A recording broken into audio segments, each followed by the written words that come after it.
And I have seen this time and time and time again, how clients come to me and they are like, all of their hopes, all of their dreams are pegged to romantic love.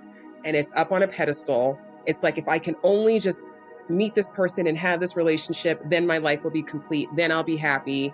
But then seeing, but wait a second, there's all these other opportunities that you have to experience love in your life that you're discounting, or you're putting them on the table. You don't think they matter. And again, sort of like with matchmaking, it's like those people, it's very difficult for you to actually attract a really loving relationship if you are not somebody who has a deeper understanding of love.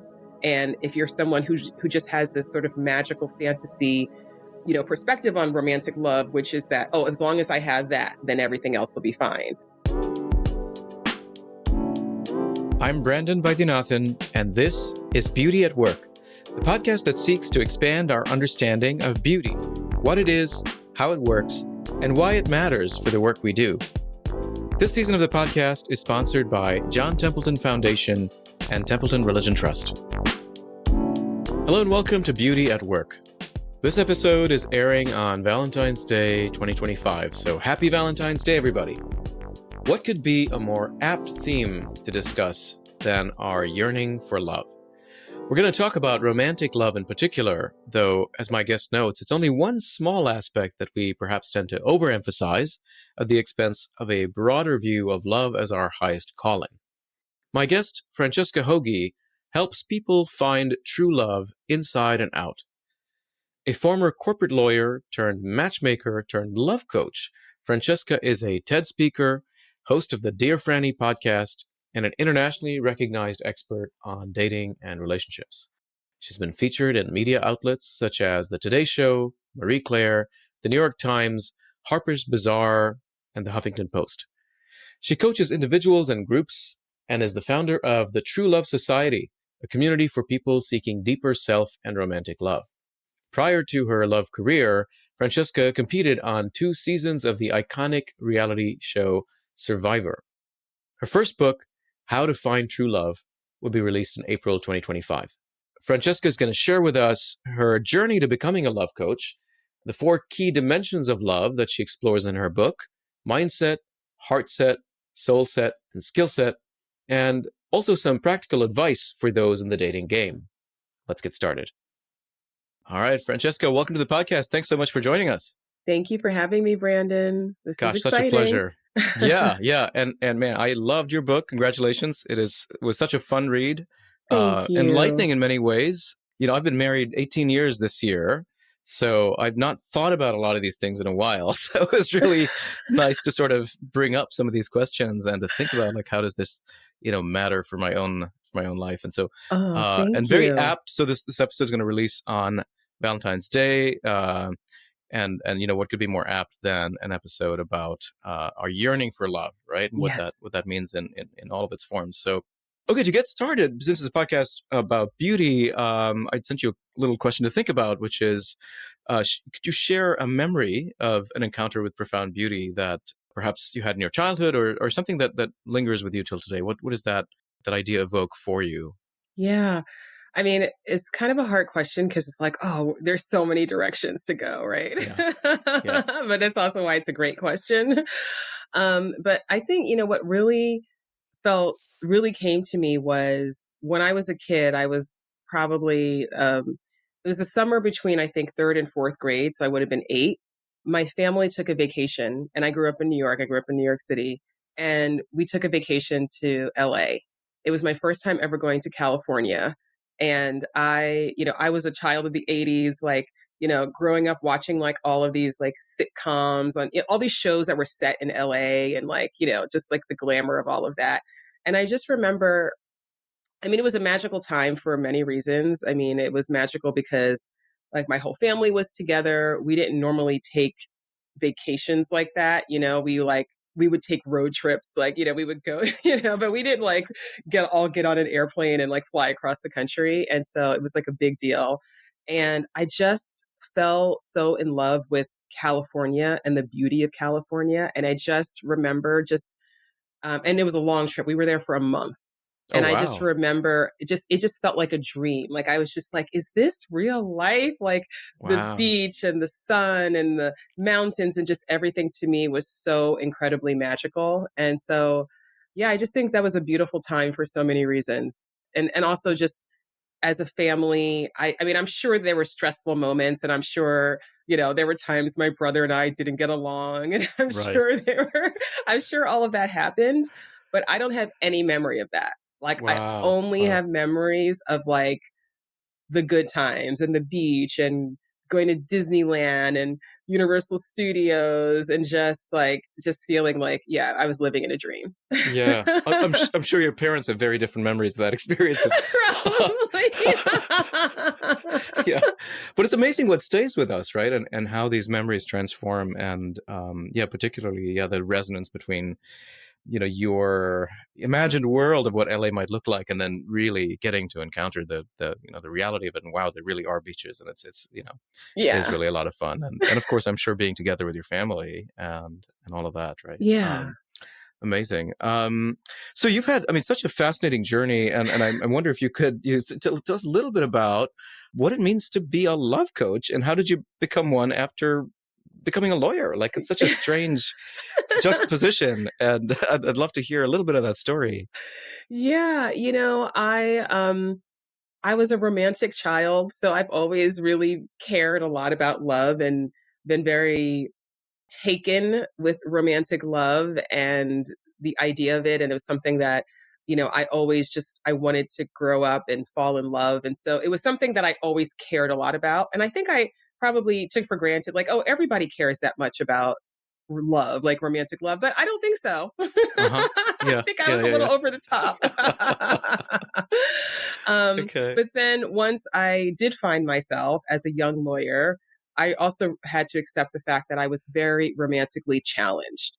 Huh. And it wasn't easy for me. I wanted to be in relationships. I wanted to have, these great experiences. And I didn't even know how to date. I was like, I don't even know how to get a date.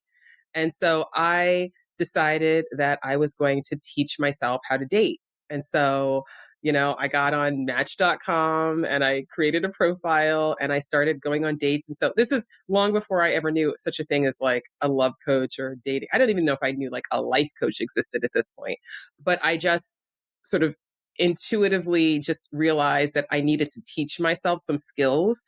And so I did, and it worked. And I was like, oh, okay, now I know how to get a date. But, how do I get a second date? And how do I flirt? And how do I choose? And how do I, all of these different, I just kept on coming up against a new kind of obstacle or challenge each step of the way. But I learned a lot. Then I was still practicing law, and a friend of mine started a blog, and she invited me to contribute to her blog. And she's like, oh, maybe you can write about the law. And I was like, I am not writing about the law in my free time. And she's like, oh, well, you can write about whatever you want. And I said, well, I said, the only thing I could think I would want to write about is dating, because that's probably it, that was just what came to me. And she was like, write about dating. So I was like, okay, great. So I started this dating advice column basically. And it was great. Like, I just felt like, oh, there's a lot of people who are struggling with things that I used to struggle with. So I could totally relate to that challenge. And I was like, oh, like this is fun, so fast forward, but I still had no idea, had no inkling that this could be a career. It was just literally just a little, I think I wrote like one blog post a week. It was like a very, very, very, very side project. Various other things happened in my life. I knew that I didn't want to practice law forever.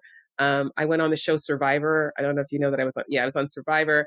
And I went on Survivor, and that was a disaster. And then I went back for a second season, and it was a disaster again. And after my second season, I was like, okay, I've got to like rewrite the narrative of my life. Like, this cannot be my legacy. And I was still stuck in this place of like, being a lawyer is not the worst job in the world. Like, you could do many worse things. Sure. And one thing that I did like about being a lawyer was I really did like the client service aspect of it.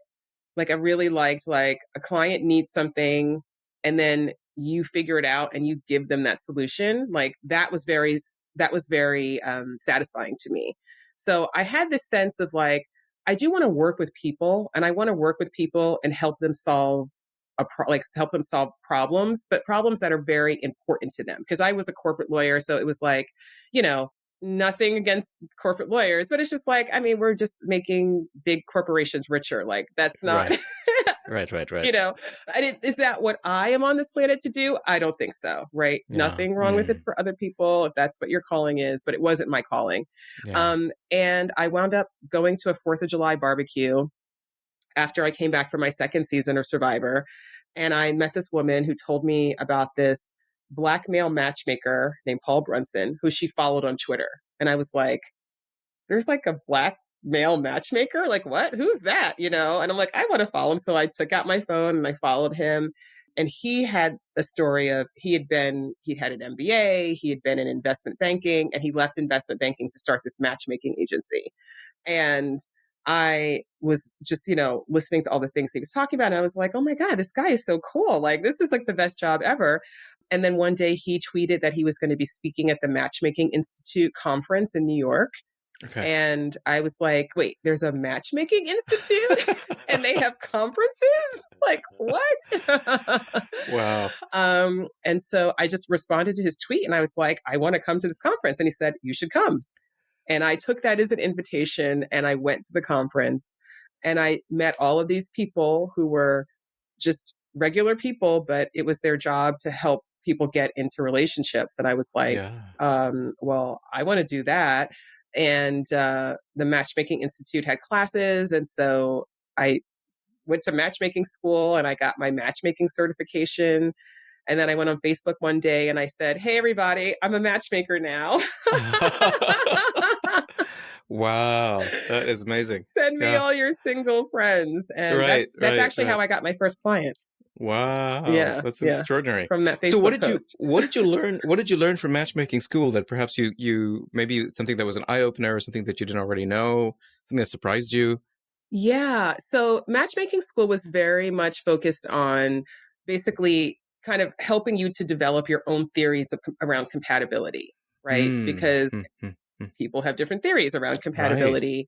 Right. And so it really made me think very deeply about that, because it's like, because, you have these ideas, but then once you have to actually like articulate them and put them into practice, that's a whole other level. And also just to think about things like, who do you want to work with? Like, who do you think that you actually could match, right? Like, what are their personalities? What's the demographic? What are their characteristics? Where are you going to find the people to set them up with, right? Like sourcing matches is that's a huge, huge part of matchmaking, right? You can have all the ideas and all the theories you want, but if you don't have people to introduce your clients to, then it's not going to work out. And actually the reason that I sort of transitioned from matchmaking to coaching was because I match made for about 2 years.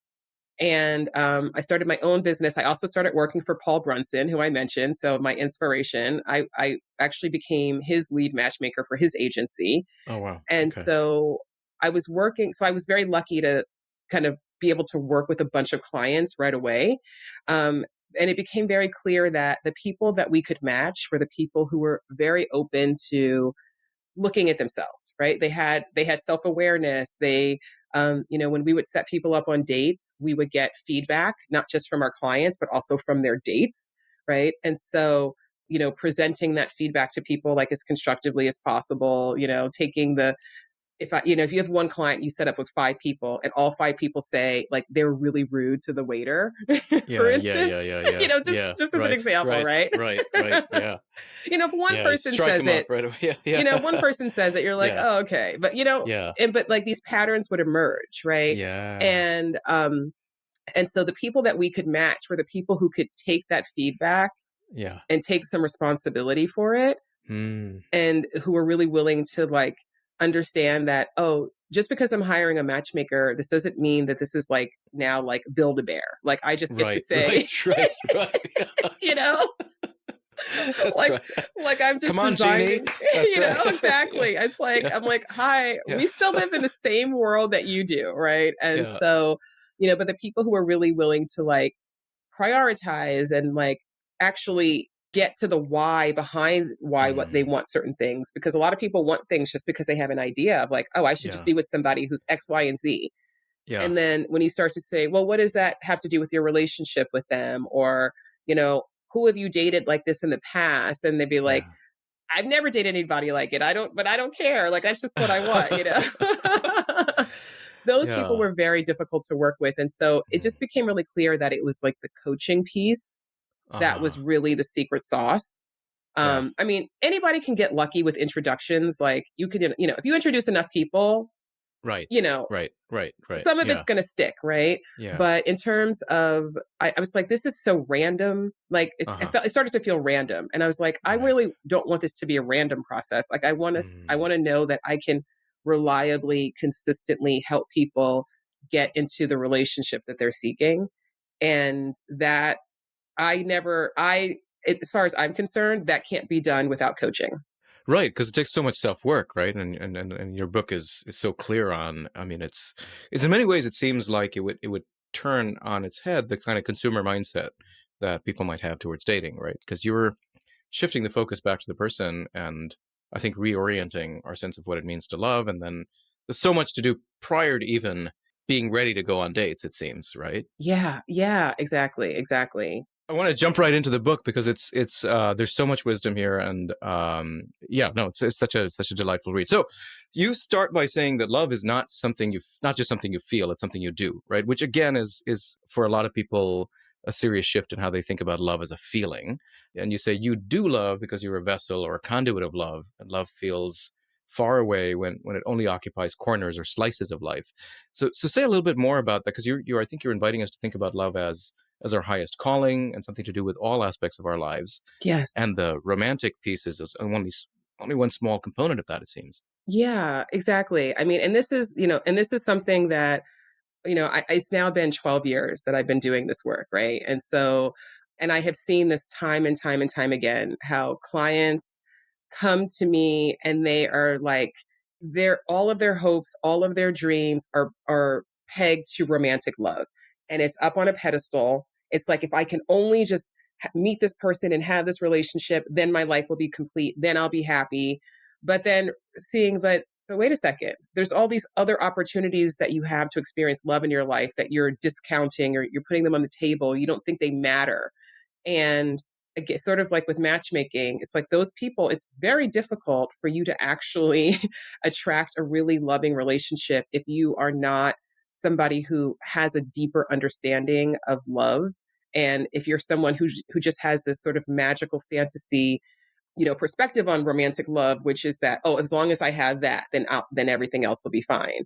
And so it became really clear that the people who, because one of the things that was fascinated about from the beginning when I started matchmaking, and even when I started coaching, was just like, I could have two people who are essentially, you know, the same demographic, you know, they would be in the same lineup, so to speak, right? You know, they've got, you know, very similar resumes. They, you know, they check all the same boxes. And for one person, you know, I could work with them for a really short amount of time, and they're like, okay, get it, got it, no problem. And they go out and they meet someone amazing, like instantly. And then the other person, it's like this struggle, and it takes so long, and it's not happening in the movement.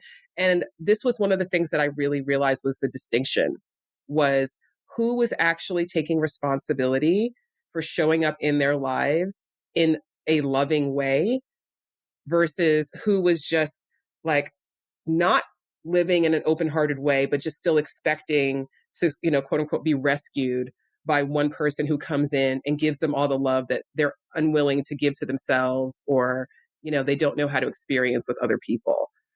And so just understanding, you know, and I always say, I'm like, if I knew how hard this was, I'm like, oh, I can give dating advice. I'm good at giving dating advice. I've learned I can do all this.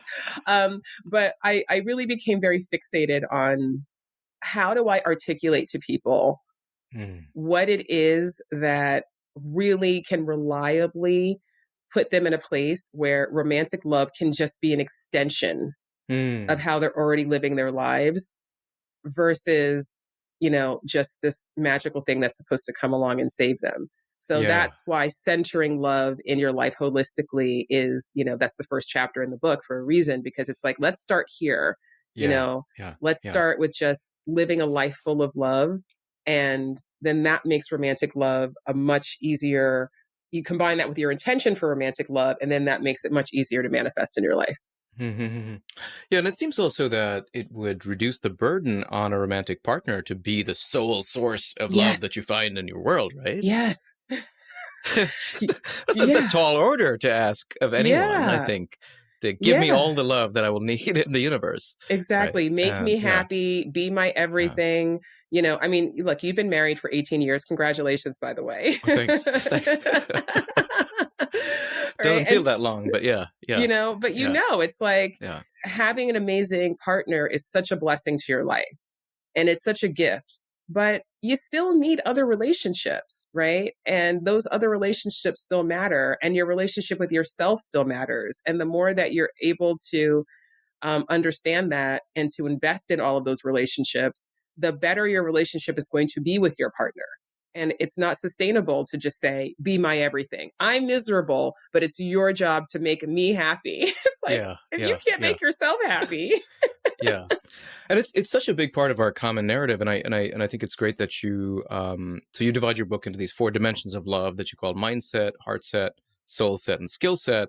And mindset is, I think, one of the biggest challenges we're facing, right? Because there's so many popular narratives of love and what romantic love ought to be, and you point out these various imposters like infatuation and love bombing and control. And I grew up in not in the U.S. but in India and the Middle East, and so Bollywood movies painted for me a vision of love that was centered on infatuation and control. So if you're not like completely infatuated and obsessed with somebody, stalking them, carving their name on your hand with a knife, or like like it was insane. But this was like, my classmates and I, this is what we thought it meant to experience love for someone. Is you have to be completely obsessed, right? And be jealous and possessive. If you're not, then this is obviously not love, right? So it takes a lot, I suppose, to dismantle that. And you have this term called the fairy tale industrial complex, and use Jerry Maguire as a good example of that. Could you talk about like what's wrong with this sort of fairy tale vision of love? Yeah. So the problem with it is that it's just not how love works, right? So, but it's so pervasive. So, like, whether it's Bollywood, whether it's Hollywood, whether it's love songs, we're getting so many unrealistic narratives around romantic love. And because we don't live in a culture where we have like a strong counter narrative to that, it's just easy for people to default into that. Like, oh, it's supposed to be love at first sight. We're supposed to be obsessed with each other. We're supposed to, know right away. And, and even when we have struggle, and then there's still going to be this moment where the grand gesture now means that we're going to live, quote, happily ever after. I mean, these Right. stories always end at the wedding, right? Yeah, yeah, yeah. And that's the end of love, apparently, right? So Apparently that's, you've done it. You've made it to the finish line. Like everything's like, that's it. yeah, And it's like, well, no, hold on a second. That's just the beginning, right? Like that's yeah, just the beginning of a whole new journey and a whole new relationship. And so it doesn't serve us to think that love is this magical fantasy that doesn't require our work. It doesn't require our intention. It doesn't require our effort, that it doesn't require us growing in our capacity, right, to give love and yeah, receive love. It's not, relationships are not set it and forget it. And if you do set them and forget them, they're not going to last for long, right? yeah. I like to talk about the fairy tale industrial complex and give some of those examples. I mean, I'm pretty hard on the movie Jerry Maguire in the book. I'm glad you are. But That again, for my teenage days, was a big inspiration. I think I've said to at least one person, "You complete me." So yeah, you mean, so listen, so many people, right? I can imagine how many like wedding vows this has been uh-huh. in, but I think even an example of like the diamond engagement ring, which I also talk about in the Right. fairy tale, Yeah. industrial complex chapter, which is like, I have nothing against diamonds. Like, get a diamond if you want a diamond, but also understand that this is a narrative that was created by a company to sell diamonds because people didn't buy diamonds. Right. Right. Yeah. You know? But people have this idea. They're like, oh no, this is this like eternal symbol of love. And it's like, that was literally a woman who worked for a marketing agency in 1948 came up. De Beers was like, we have all these diamonds. People don't buy diamonds. How do we get people to buy diamonds? I mean, brilliant. But you feel so bad if you can't get one, right? And Well, that's the and that's the power of these thing. narratives, right? That's the thing, And Yeah. so Yeah. it's like, how many people didn't marry someone they loved because they couldn't, quote, afford the right diamond, Yeah. right? Yeah. Or how many people did marry someone they didn't love because they got the right diamond? Yeah. It's incredible. And so it's like, you have to just at least, like, if you're going to care about a diamond engagement ring, at least understand where that's coming from, and then ask yourself, well, hold on a second, right? It would be like if McDonald's had convinced everyone that loving your family meant feeding them McDonald's every night, and you never Right. took a moment to like examine that narrative. Yeah. It's incredible. Yeah, no, absolutely. Yeah, all of these traps, I think, and they really shape our imaginations and our desires, right? Because we want to be seen as able to live out this cultural script, right? To be able to Yes. fall in love at first sight. And if you're not doing that, something's wrong with you. And you've also tackled this issue of rejection, which again, I think is a huge fear for a lot of people. How did you so you were on Survivor twice, experienced rejection there. How did you overcome that? Because for a lot of people, like, the trauma of rejection is so painful. Yeah. And once you've been rejected in a relationship, it's very hard to recover. So yeah, how do you overcome that? Because one of the things you say is your feelings are always valid, but your feelings are not facts. So that experience of rejection, you say, is not really revealing a truth about us. I'd love to hear more of your own thoughts on this. Yes. Yeah. I mean, I think that, yes, I've had my own experiences of rejection, romantic and otherwise. And it was hard, right? So it's not like I was just like, whatever, this doesn't matter. Just like everyone else, it mattered a lot to me, right? It mattered a lot to me for a really long time. But this is actually one of those, there's so many examples of things that I'm just so grateful to all of the clients that I've had throughout the years, because I have learned so much from them. And seeing how other people get held back by this fear of rejection has been so illuminating to me, right? Because first of all, it's a slippery slope. Because I mean, I know people who were genuinely upset, depressed, like feel so badly about themselves because there's somebody that they liked on a dating app and that person didn't like them back.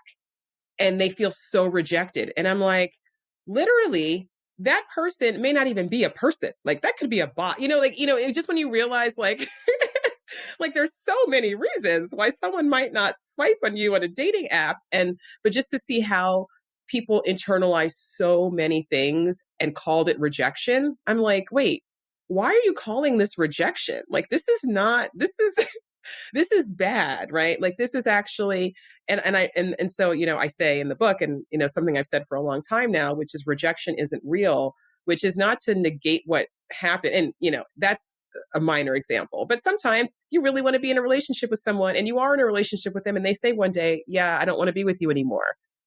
It hurts. And by the way, I've been broken up with, and I didn't like it, and I've broken up with other people, and I didn't like inflicting that pain on someone else either. But you can feel your feelings of disappointment, and you can mourn the loss of that relationship without now saying, well, it's because I wasn't good enough. And so when I say rejection isn't real, it's because it's not that what happened didn't happen. It's the story that you're telling yourself. It's the meaning that you're ascribing to it. And that is completely subjective.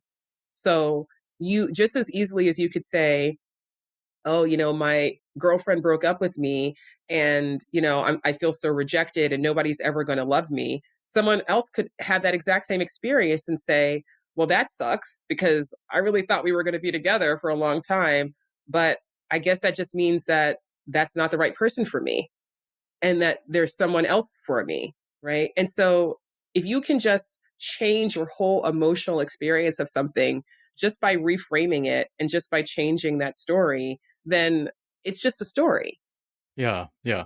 And I suppose that our ability or inability to make those changes tells us a lot about ourselves, right? If I really want to hold on to this idea that I'm not worthy, that seems to be an indicator that maybe that's where I have to do some work, right? Yeah. And Yes. you have a great concept called the self-love formula, which is very different because and you know a lot of people think of self-love as sort of egoism, right? And you have a very different way of framing that. Could you talk a little bit about that? Yes. So, oh gosh, self-love, I think the reason I came up with the self-love formula, again, clients, I'm like, oh, Mm. Yeah, yeah, it's not just one thing. yeah. And also seeing the absolute necessity of us having a foundationally loving relationship with ourselves in order for us to even know what it means to be loving towards another person and to receive love from another person. So the self-love formula, it has 5 elements. And so the first is self-compassion. And I start with self-compassion for a reason. And it's because we are so addicted to shaming ourselves, judging ourselves, beating ourselves up that it's like you can't even get to feeling love for yourself if you can't ever give yourself a break and just have compassion that you did the best that you could. And even if you're ready to do better, shaming yourself isn't going to help you do any better, right? But that we tell ourselves it does. But it's not, because if you think about it, there's anything in life that that we wanted to change, and shame worked to like get us to make that change. Everybody would Yeah. go to the gym every day. Right. Yeah, Everybody yeah, would yeah, be yeah, yeah. Yeah, everybody. yeah. I mean, I know you. Yeah, you draw on Brene Brown in your book, and I think she has a nice distinction between guilt and shame, right? I mean, in the sense that when you do something wrong, which you might make mistakes or hurt somebody or say something you shouldn't have, Yes. you can feel guilty about it and say, oh, I shouldn't have done that. But then the shame is this sort of there's something fundamentally wrong with me, right? Yes. And that just seems like it's very hard to get out of that kind of spiral. Yes, it is. It's very hard to get out of. I call it the shame fog. And Mm, it's so unhelpful because now you're just stuck there. You're just stuck in yeah. that place of self loathing. So just choosing in that moment, just like, okay, I'm really beating myself up. If beating myself up actually resulted in the change that I wanted, that would be one thing. And I tell people all the time, I'm like, self compassion can be begrudging. You don't have to be like, oh my God, I love myself so much. I'm going to like give myself like, no, just it could be begrudging. It could be like, okay, well, I just want to move on. Right. And so I'm just going to at least give myself that gift of just moving on and letting go of the story that I'm terrible. Right. And then the second element is self worth. And that is just actually, first of all, like you said at the beginning, for me, love is not just about a feeling. And I don't, not just for me, I think just the definition of the word, right? It's not just a feeling, it's a verb, right? And so, self worth, just actually believing that you deserve good things, believing that you deserve to be loved, that you deserve to be treated with respect and with kindness and with compassion. Like, if we don't believe that we deserve these things, then life is going to be really hard and relationships are going to be a nightmare, right? But because it's not always easy to feel worthy, just as you are, just to feel that you inherently deserve good things, because we live in a world where we are told many times that you don't inherently deserve good things. You have to earn Mm-hmm. them, you have to work for Mm-hmm. them, right? So I always like to give the analogy of like imagining a newborn baby. And if you can imagine a newborn baby anywhere in the world, what does that baby have to do to be deserving of love, to be deserving of care, of kindness, of good health, right? Of joy, of like, Yeah. and I'm Yeah. sure there are sociopaths who'd be like, well, they've got it, we're not going to love that kid until we grow Right. up and see how they turn out, right? But I like to Yeah. think that most of us can agree, right? They don't have to do anything. They just Yeah. exist and therefore they deserve love. Yeah. And the same goes for us. But we don't always feel that way. And so with the self love formula, it's not just about, okay, feel worthy. It's like, okay, how do I do that? It's like, well, no, Mm-hmm. Mm-hmm. actually, if I can accept that I am as worthy as everyone else, then how can I start to treat myself in that way? Because if you treat yourself with enough self worth, then your feelings will catch up, right? So it's all about starting with the action and not waiting for the feeling to just magically arise, right? And then I'll be quick with these. Sure. Yeah. And then the next one is self-validation. And self-validation is really just giving yourself some credit, because this is another thing I've just seen, through years of working with clients. It's like how much people discount the work that they've done, the attempts that they've made, the ways in which they've been brave, the ways in which, it's like we're so outcome oriented that it's like, if I didn't get the absolute best perfect outcome, then I failed. It's like, wait, what?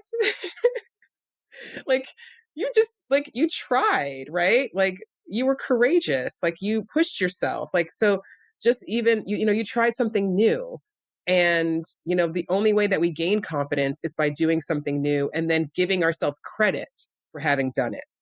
And if you skip the part of giving yourself credit, then it's just an endless treadmill of trying to do and do and do and do and do to feel good enough that you never, ever are going to, like, you'll never see the end of that. So self-validation is just recognizing the importance of you actually, just as you would a child, right? If a toddler is taking their first steps and they fall down, do you say, oh, you suck? Or do you say, Right. Yeah. or do you like clap because they took a step and you encourage Yeah. them to get back up again, right? And so that's what we really need to foster within ourselves. And then the next is self-care, which is, a huge industry. Lots of people will sell you lots of things under the umbrella of self-care, but it's really an individual thing to recognize, well, number one, how do I want to feel? How do I want to feel when I wake up in the morning? How do I want to feel when I go on a date? How do I want to feel inside my relationships? And then the second question is, what can I do to support myself in feeling that way? Right. And that's not a one size fits all thing. So the self-awareness, even just to ask yourself that question, is a loving thing to do. And you will start to get answers. And then the last thing is self-gratitude, which is just actually recognizing that you are a one of a kind miracle, that there is no one else on this planet who's exactly like you. No one ever has been, no one ever will be. And we all know that intuitively. But if you really think about it, like, that's amazing. Yeah. Yeah. Yeah. That's extraordinary. It's pretty Yeah. amazing, right? And Yeah. so there are things about you that make you uniquely you. And if you can practice being grateful for those things, then Mhm. again, the feelings will catch up. But it's like Mhm. that acknowledgement of the miraculous person that you are.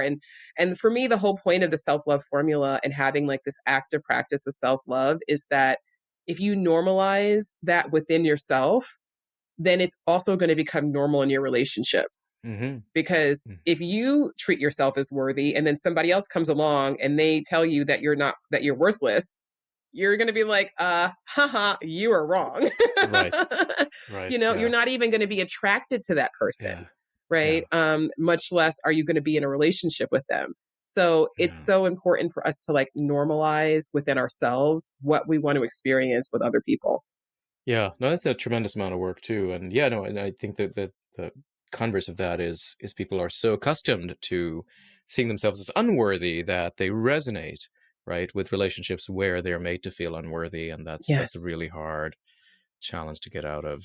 Yeah.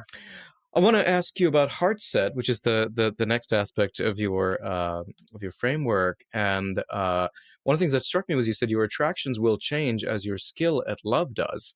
How have you seen that happen in your clients?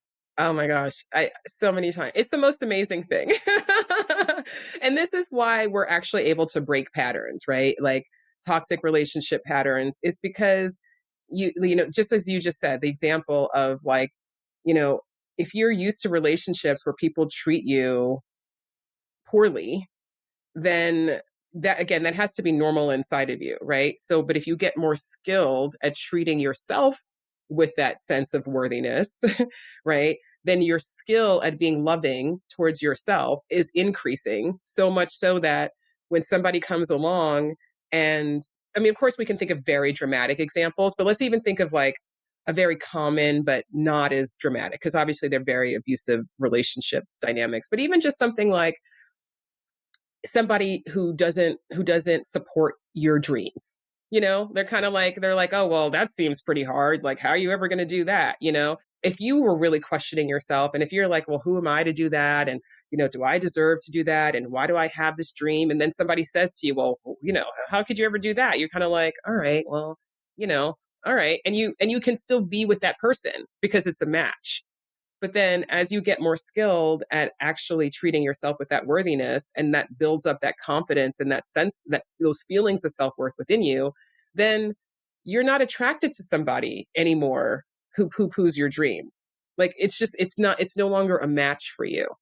And I think that's something that I always really like to drive home to people, because it's so easy to feel so trapped in relationship patterns and feel like, oh, I just can't, every person I meet, this just keeps happening, it keeps happening. And it's like, but no, wait a second. It keeps happening because you're not actually getting the right message. Like you're not understanding what your love assignment is here. And once you do, you are not going to be attracted to that same dynamic anymore. Those people will fade from your view. And then new people will emerge. It's miraculous, but it happens. It happens every day. It's a beautiful thing. You're listening to Beauty at Work. This podcast is made possible through support from the John Templeton Foundation and Templeton Religion Trust. One of the movies that was, I suppose, formative for me was Groundhog Day, which is, in a way, resonant with this, right? Because once the protagonist realizes he's got to work on himself and be a certain kind of person, that dramatically transforms his ability to, relate to others, to love others, and to actually live out a more loving way of life, right? Yes, I love that movie. Yeah. Which is but it's so hard to see. Yeah. Because the challenge is in these experiences of failure or rejection to be able to say, all right, there's something here for me, but the message for me is not that I'm inherently incapable of love or always going to be unlucky or and so I suppose that feeling of being flawed or cursed, I suppose, is really challenging. How do you recommend people deal with that? Like when you've been, suppose, in a series of relationships where it's just not worked out, how do you, and not because of rejection, but just it seems like bad luck, right? Yeah. How do you recommend people deal with that? Yeah. Well, I always encourage them to first of all, put on the lens of self-compassionate curiosity, right? So rather than judging myself for this pattern, let me actually get curious about this pattern, right? Like, let me actually start to dissect, like, okay, yes, this has been my experience in the past, but how did these relationships begin? Then what happened? Then what happened, right? Then what happened? And start to see those patterns. And the thing about patterns, even if you have an unwanted pattern, if you can just recognize, with, again, that self-compassionate curiosity, the ways in which you have been co-creating it, right? Then it's actually pretty amazing, because then you can be amazed by, like, wow, I'm very powerful because of all the people in the world. I have managed to find, the 5 or 10 people who can be the exact puzzle piece fit to this old set of beliefs that I had, right? So if you can bring that curiosity to it, then you can be a little bit more objective about it. And then you can actually start to break down, like a really simple example of this is, maybe if you have been convinced that somebody needs to be obsessed with you, right, in order to feel love, right? And so every time you meet somebody who's just completely obsessed with you, you're just all in, right? Right.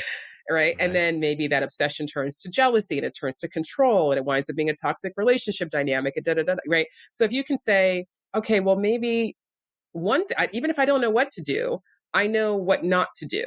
So maybe the next time I meet somebody who's immediately like, oh my God, you're the greatest thing since sliced bread, I want to carve your name into my hand with a knife. You're like, rather than see that as romantic, and rather than see that as a green light, be like, okay, wait, hold on a second. I've been here before. Right. Right. Yeah. So what am I willing to do differently here? And this is going back to why, like, that foundational relationship with yourself is so important. So you can, like, you can actually, it encourages you to have more agency in those decisions, right? And even recognizing, like, but I might be really attracted to this, and they're so cute, and they think I'm the greatest thing ever, right? So you're having that compassion, but you're also understanding, well, if this person is really right for me, then I don't have to dive in head first day one, right? I can take my time, and I can see, are their feelings genuine? Is there consistency here? Is there, so it's just really kind of like being a bit of a detective, right, for your Yeah. own romantic choices. Once you start to do that, then you see like, oh, these things that seem to just happen, they didn't just happen. Like, Yeah. like I Yeah. actually I was half of the equation. Hmm. And now that I see, I don't want that formula anymore. Right. Right. Yeah, you provide, I think, as a litmus test, the question of, is this in my highest good, right? Like the decisions we're making have to be aligned not with how I'm feeling right now or would make me feel really good, but thinking of maybe our best self or our highest self, right? And whose interests are we advancing, right? Is it of my impulsive self right now, or kind of a deeper or higher self, right? Yeah, yeah. And that's the question to ask too when you're reflecting on those past relationships, which is, if this relationship happened, or if this dynamic has been repeating to teach me something that is in Hmm. my highest good. So it's not to teach me that I'm never going to have love, or that, Yeah. everyone's terrible. But if it's something in my highest good, what might that be? And just start to Hmm. bring that curiosity. And it's like, okay, you'll start to get answers if you ask yourself that question from a place of loving kindness. Hmm. Yeah. Something else you say is that love is spiritual, and this is the idea of the soul set. And you say when you honor it as such, you increase your connection to it. So say more about what you mean by that. Yeah. So I think, this is a big thing that I saw as a matchmaker in particular, right? It's because a lot of people have this attitude of like, I want love. I want this deep love. I want true love. Here's the list. Find me somebody that like, checks all these boxes, and then that's love. And it's like, This wait, idea of hold on. standards, right? You've got people have standards of what they're looking for, and they're traits of And people, yeah, right? they're traits, it's things you can see on paper, it's things you can Yeah. like look at somebody and know, okay, box, box, box, box. What is that? Um 6'5" finance, blue eyes. yeah, That's exactly. you know? And yeah. so, and by the way, like, everybody gets to decide for themselves what they want, right? Uh-huh. Like, and some people, all they care about is checking boxes. And if that's what you want, that's the standard that you have for yourself and your relationships. Like, I don't judge it, but I think that what we're all actually being called to have is a love where we're truly being seen for who we are, and we are also able to see our partners for who they really are, right? And it's deeper than that. So when I say love is spiritual, it's just the literal fact that, love is not, you can't pick it up and hold it in your hand and put it in your pocket, right? It is something that is of the spirit.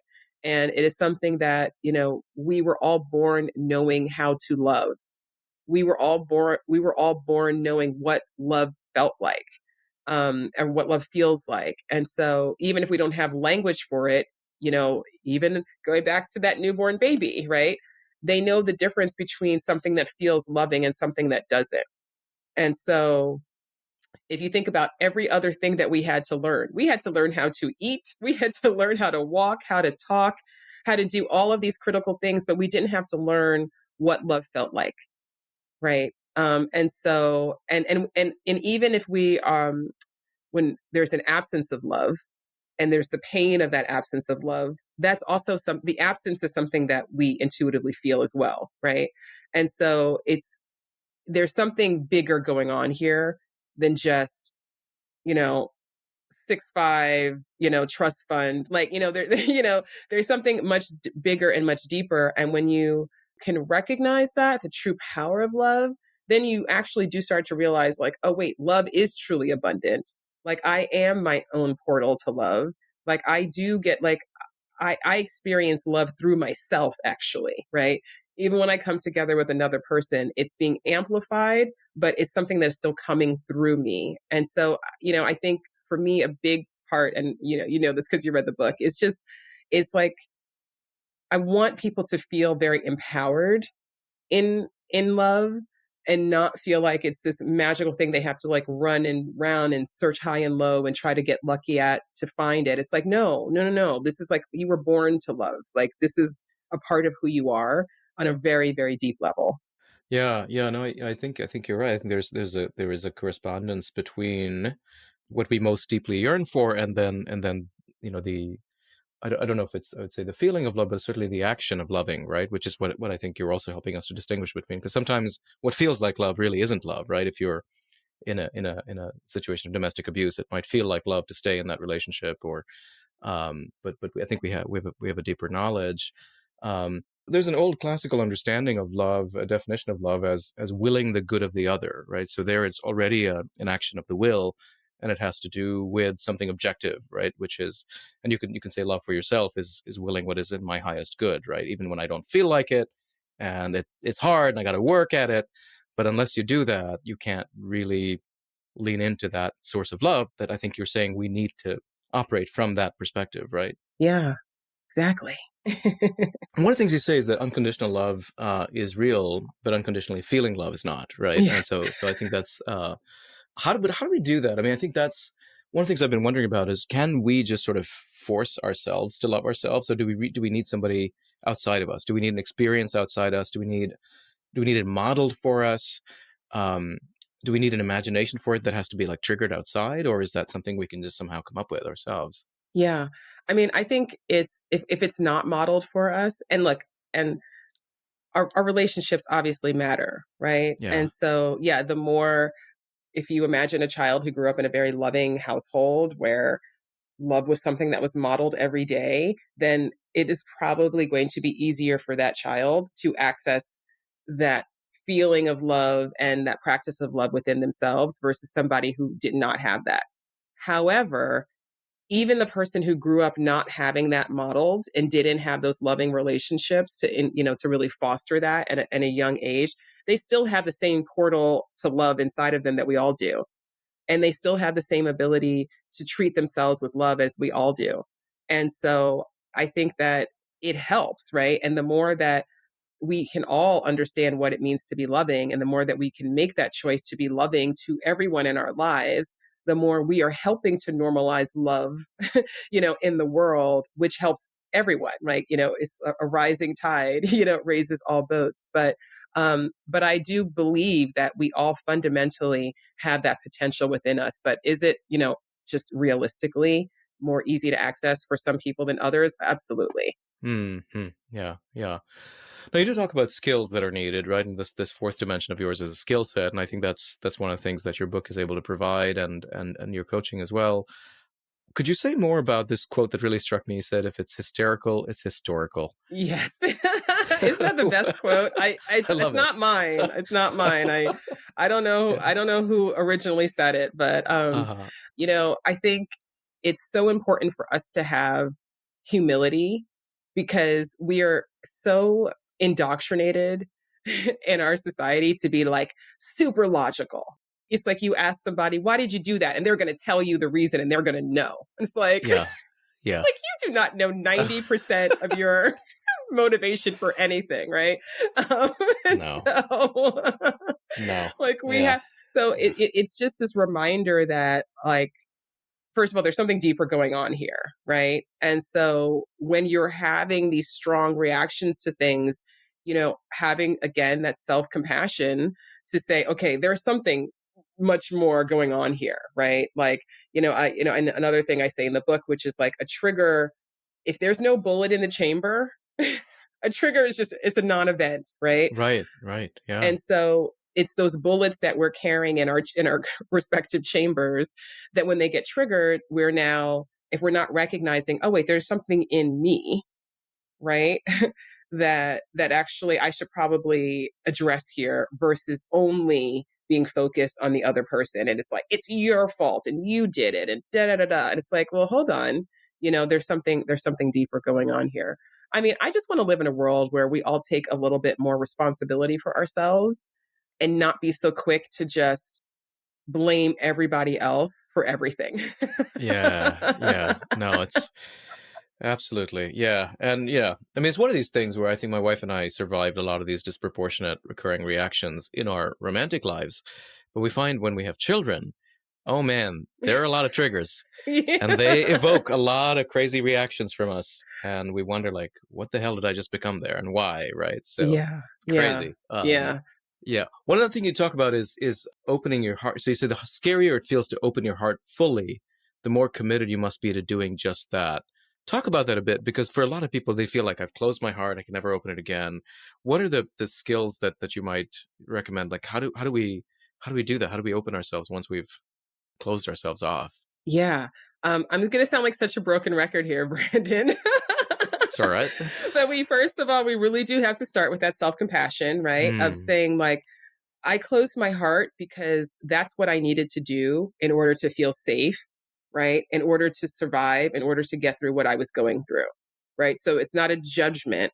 It's actually, and another thing I talk about in a different part of the book, which is just like, I think we need to give our former selves credit for, even if we're like, I've reached the limit of the usefulness of this closed heart, say, right? But I'm also going to give my younger self credit for the fact that they did the best that they could and they figured out a way to function so that they could cope with life at that time, right? And so a coping strategy is to close your heart when it feels too painful, to you've been too disappointed, you've been too hurt. You got to give yourself that kindness and that grace for the fact that you made that choice. And now you can also give yourself the gift of setting an intention of, but I'm actually ready. I'm actually ready to open my heart. I'm actually ready to experience a deeper, a higher level of love than I ever have before, right? I'm mm, ready to be more vulnerable. And that takes courage. So what can I start to do? Like, what steps can I take? And this is another thing about centering love in your life holistically, rather than just like, mm. I'm going to, expect romantic love to come along. And now I'm going to like be open hearted and I'm going to be vulnerable. It's like, no, how can you Yeah, start to practice that in every way? Right? What does that look right. like? How can you be more forgiving? How can you be more, Mm, this is a really basic example I give in the book, but it's like, even when people are like, oh, how are you doing, Brandon? You're like, fine, fine, fine, fine. right, Like, right. okay, like, Yeah, hold on a second, you yeah, know, like, yeah. can you start to say, well, actually, I've been having kind of a rough time lately. Or actually, I've been having a great time lately, right? Yeah, So it's not like it's all bad being right, vulnerable. There's right, vulnerability in, sharing the good as well. right, And right. so even just like giving yourself that, noticing all those opportunities you have to start to be a little bit more vulnerable, to start to Mm, be a little bit more giving, to notice where you're being unforgiving, right? right. And starting to challenge yourself, like, am I willing to forgive? Am I willing to release this? Like, just, it's like those baby Yeah, steps, they matter yeah. so much, because into those little, cracks of possibility, like so much can come through. Yeah, yeah, no, absolutely. Yeah, and it seems like, yeah, having a good, yeah, I mean, your role as a coach would be really important, but also having good friendships would be really critical to help people cultivate that kind of self-compassion and doing this sort of work, right? Very helpful. Yeah, it's very helpful. You have some dating archetypes that you propose in this chapter, and could you tell us a little bit about these four types: the avoider, the looper, the surfer, and the sailor, and how doing this work of figuring out our archetype could be helpful. Yeah. So I came up with these archetypes because, dating is not one size fits all. And which is one of the reasons why very general dating advice typically is not that helpful, because not everybody is in the same place on their journey, right? And as I mentioned, I was somebody who started out very remedial. And I had to like figure out, all these kind of steps along the way. And I think that's, if I hadn't kind of been through all of these phases myself, I don't know that I would have been able to recognize them as well in other people. But essentially, so another concept I talk about in the book is this idea of love confidence. And love confidence is how much we believe that we can handle love. We can handle finding it, we can handle keeping it, we can handle, it's just all aspects of love, right? And so the archetypes are kind of, or not kind of, the archetypes are sort of mapped on this spectrum, right? Of like lower to higher love confidence, essentially. So at the lower end, and by the way, I also always like to say they're not your destiny. Right. And not everybody has to go through every phase. And but it's just understanding where you are, so you can give yourself the gift of focusing on the right thing. We start with the avoider, and I used to be an avoider. So I understand, right? And avoiders, they avoid dating, they avoid talking about dating. I would be shocked by how often, especially when I was matchmaking, because when we would start working with a client, we would get feedback from people in their lives who were close to them. And so, these are people who the client has said, yes, you can contact Brandon, right? He's my best friend, right? And I would talk to Brandon and I'd be like, oh yeah, so, Tim, he's hired me and and he's like, yeah, I had no idea, you know, and you're like, wow, yeah, I had no idea he cared about being in a relationship at all. So common. So common. I mean, I just thought he was so like busy with like work and, traveling. And I just thought this was the furthest thing from his mind. Like, I'm really glad he's working with you, but I had no idea. I can't tell you how many times I've heard that, which is fascinating, right? Yeah. We don't know each other very well. But this is the thing. It's like avoiders tend to really they just leave it off the table. And, they do throw themselves into a lot of other things. They do stay really busy. They can be incredibly social. They can be that person who does everything for everyone else. They show up at everybody else's thing. They're like the whole package. But when it comes to romantic love, it's something that they have just completely set aside despite actually having a desire for that partnership. If someone comes to me and they're in that avoider phase and they're like, okay, I want to like meet my, my true love tomorrow. It's like, well, okay, well, first of all, it's not that can't happen, but what would set you up for more success is to start opening yourself up more, right? Actually start going on dates, actually start, being willing to share with people that who are close to in your life that that you are ready, to have romantic partnerships, like actually recognize like, okay, well, what are all of these fears and beliefs that are holding me back? And let me address those, right? Because that's what's actually going to put me in the position to start to open up to have the relationship I want, right? So that's the avoider. And then we have the loopers. And loopers are people who date and they date a lot, but their love lives are like Groundhog Day, right? So they so they so loopers, so they have that courage of like putting themselves out there, but their efforts are just not connecting. And I've worked with many loopers who they have just, they've probably gone on 100 dates, hundreds of dates. Like, it's not like, it's the opposite of not dating. It's like dating everybody and, and really wanting to have a partnership, but just, they can't get past, these first few dates or through this pattern that just keeps on repeating over and over again. So with loopers, it's very important that they understand like, okay, let me take a step back. There's something I'm not seeing here. Right. So with that self-compassionate curiosity, how can I start to take these blinders off? What am I prioritizing? What do I actually need in a relationship? What skill do I need to develop at actually showing up differently in dating, choosing different types of partners? And so again, it's really like a lot of skills, needed to really be developed to break that pattern and to bring that curiosity to like, okay, how did I get here? And why does this keep happening to me? Right. So they can break that loop. And then next are surfers. And I think of surfers as they are just romantics, right? Like they know like that heat of like chemistry and attraction. And it's like a surfer who's like on the beach and they see the perfect wave and they're like, yes, I am all in. That's my wave, right? And so surfers tend to really dive in. And sometimes surfers can get lucky in that sense of like, yeah, that really was a great wave for you, right? But oftentimes they can find themselves like, oh my God, it's the high is high and then the low is low. And so a lot of surfers have this kind of pattern where they have these relationships that are really passionate and really intense, and then it all comes crashing down. And then they need to like take time to recover. And then they go back into it and it's the same pattern over and over again. And so with surfers, my advice to them is always to really slow things down, right? Like stop equating that instant chemistry with long-term compatibility, because as you have already demonstrated to yourself, it is a very unreliable indicator, right, of that long-term compatibility. So how can you get more clear? I mean, it's always for everybody. How can you get more clear, right? Before you're now jumping out into the world and expecting everything to magically work out with another person. And then last but not least are sailors.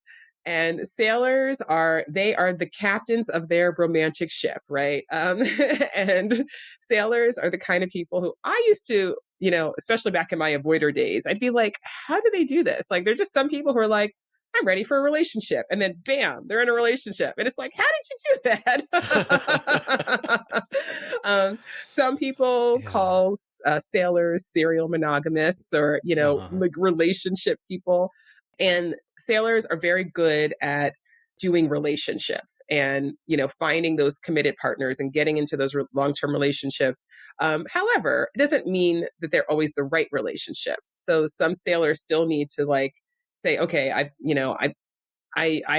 been in relationships since I was 16 years old, but now I'm actually ready for not just to be in a relationship, but I want to be in a better relationship. I want to be in the right relationship. And so again, there's that clarity that they need of like, okay, well, what serves me in my pattern? And, what do I want? What is most important to me?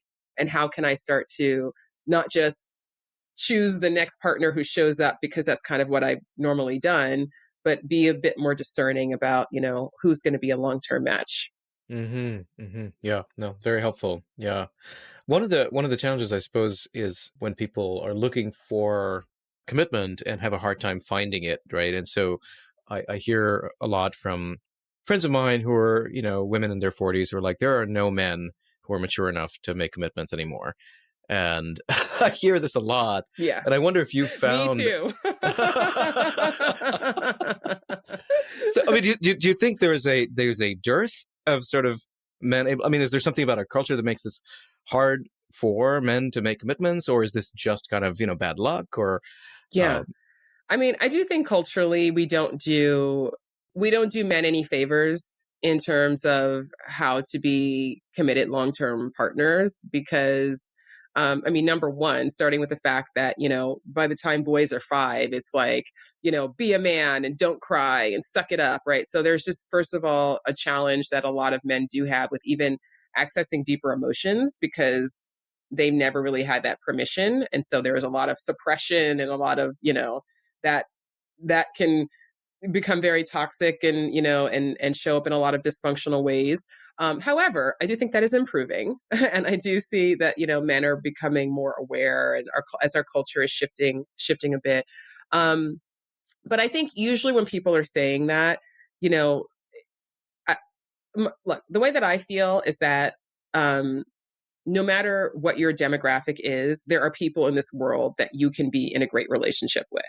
When women say that to me, and they say it to me all the time, it's like if you're looking to say, like, I need to see, 100 like really eligible, really like relationship minded guys in my life in order for me to believe that's possible, like, that's not the right way to go about it, right? And because that's not because then you're going to get into a numbers game, and then you are going to get into and just really, how about instead putting on the perspective of, okay, even if I don't see a huge number of men who I see myself with, there are men out there who I know that I can be with, right? Or people, because for, people who are listening, right?